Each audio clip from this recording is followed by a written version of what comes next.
Eşhedü en la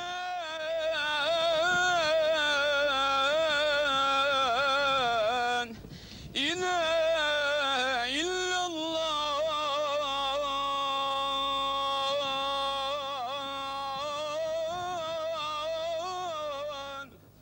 There is no God but God, and Muhammad is his prophet. 5 times a day from mosques and minarets all over the Muslim world, that call goes out from a muezzin calling the faithful to prayer. And a good Muslim will answer these calls because it's an essential part of his religion, a demanding religion which is spread from the Middle East to Europe, to Africa, to Asia, even to America.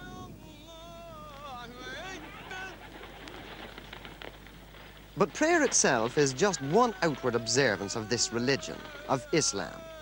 There are others, many others, because Islam doesn't just mold men's minds, it dictates their way of life. It tells them not just when and how to pray, but how to decorate their houses, how to treat their wives, what to say when they sneeze, how they must butcher their sheep, how much of their property their sons will inherit, how to trim their beards and seal their letters, where to carry their handkerchiefs, and the colour of their shrouds.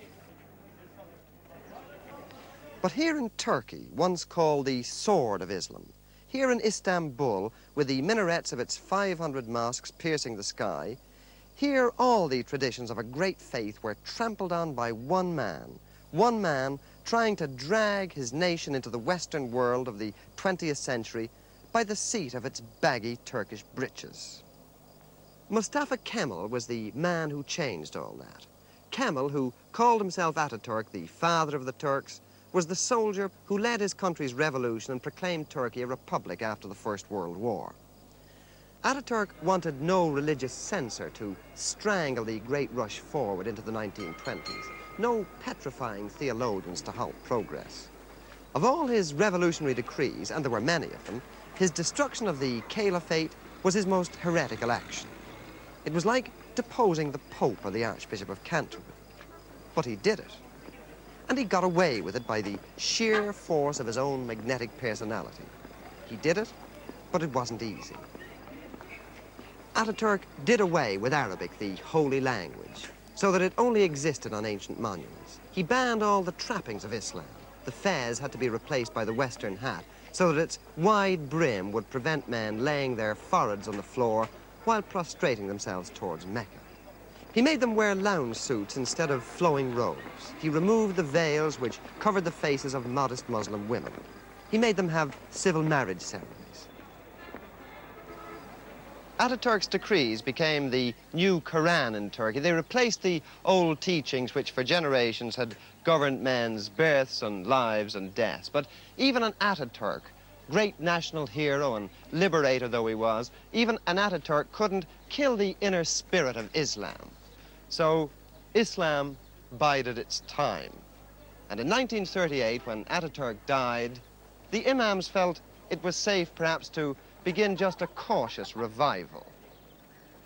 Quiet backsliding to the ways of the faith continued until 1950, when Adnan Menderes was elected prime minister and was forced to make good electoral promises made to the peasants who wanted more faith and less freedom.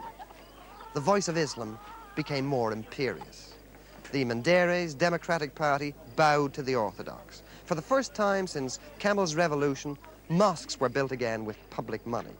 Pilgrims were allowed to set out once more for Mecca, Islam's holiest place.